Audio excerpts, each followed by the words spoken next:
বৃষ্টি উপেক্ষা করে বগুড়ায় যুবদল, স্বেচ্ছাসেবক দল ও ছাত্র দলের আয়োজনে বিএনপির তারুণ্যের সমাবেশ চলছে। শহরের সেন্ট্রাল স্কুল মাঠে বেলা ৩টার দিকে এই সমাবেশ শুরু হয়। দুপুরের আগে থেকেই রংপুর বিভাগীয় ও আশপাশের জেলা উপজেলা থেকে মিছিল নিয়ে দলে দলে আসতে থাকেন নেতাকর্মীরা।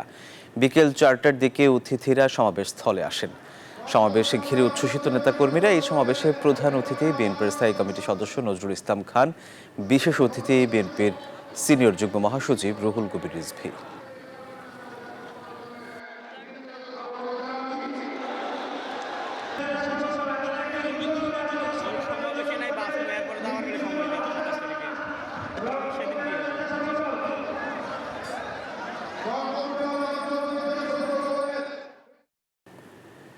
দর্শক, আমরা এই মুহূর্তে সরাসরি চলে যাচ্ছি বগুড়ায় বিএনপির তারুণ্যের সমাবেশে।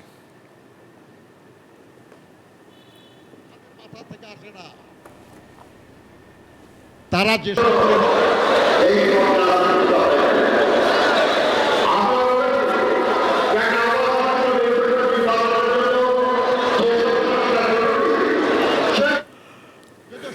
সংস্কার করে ফেলার জন্য এই সরকার প্রতিষ্ঠা হয় নাই। আমরা বলেছি একটা অবাধ, সুষ্ঠু, নিরপেক্ষ নির্বাচনের জন্য যেসব সংস্কার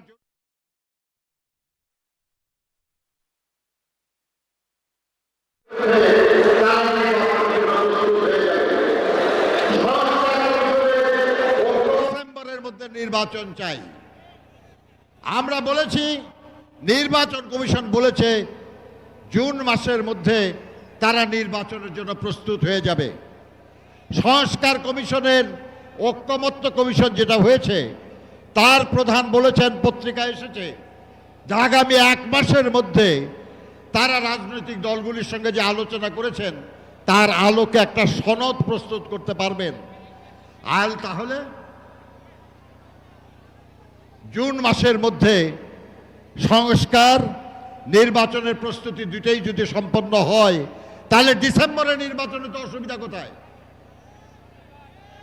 আমি বারবার বলেছি, যারা বলেন ডিসেম্বরের পরে হবে নির্বাচন, তারা বলেন, যুক্তি দিয়ে বলেন, কেন ডিসেম্বরের পরে সময় দরকার আপনাদের? কোন দল এখনো সংগঠিত হয় নাই, তারা সংগঠিত হওয়ার জন্য সময় দরকার। কোন দল অন্যান্যদের সঙ্গে ঐক্য করার চেষ্টা করছে, তাদের ঐক্য করার জন্য সময় দরকার। এই সময় দেওয়ার জন্য আমরা নির্বাচন অপেক্ষা করব না? এটা উচিত হবে? জনগণ এই কারণে সময় দিতে রাজি না। আর সেজন্যই আমরা বলি যে 1 দফার জন্য আমার হাজারো ভাই খুন হয়েছে, গুম হয়েছে, অত্যাচারিত হয়েছে, নির্যাতিত হয়েছে, আহত হয়েছে, জেল খেটেছে, পালিয়ে বেরিয়েছে, সম্পদহানির শিকার হয়েছে।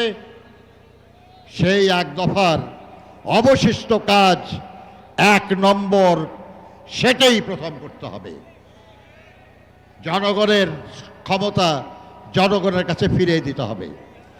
এই যে লড়াই, এই লড়াইয়েও ফ্যাসিবাদ বিরোধী লড়াইয়ে যারা সামনের কাতারে ছিলেন, সেই তরুণ সমাজকে সামনের কাতারে থাকতে হবে। আমি কি আশা করতে পারি যে শহীদ জিয়ার নেতৃত্বে বিশ্বাসী, বেগম খালেদা জিয়ার নেতৃত্বে বিশ্বাসী, যারা তারেক রহমানের নেতৃত্বে বিশ্বাসী এই তরুণ সমাজ, আপনারা কি সেই লড়াইয়ে শক্তিশালী ভূমিকা পালন করতে রাজি আছেন? আপনারা 2 হাত তুলে বলুন, রাজি আছেন আপনারা? আমি বিশ্বাস করি আপনারা রাজি থাকলে এটার বাধা দেওয়ার, এটা প্রতিরোধ করার ক্ষমতা এই দেশে কারণেই কখনো ছিল না, আগামীতেও থাকবে না ইনশাল্লাহ। আমি আপনাদের এই লড়াইয়ের, আপনাদের এই আন্দোলনের সাফল্য কামনা করে যারা এই অনুষ্ঠান আয়োজন করেছেন তাদের সবাইকে আন্তরিক ধন্যবাদ এবং কৃতজ্ঞতা জানিয়ে আমার বক্তব্য শেষ করছি। আল্লাহ হাফেজ। বাংলাদেশ জিন্দাবাদ। শহীদ জি অমর হোক, বেগম খালেদা জিন্দাবাদ। তার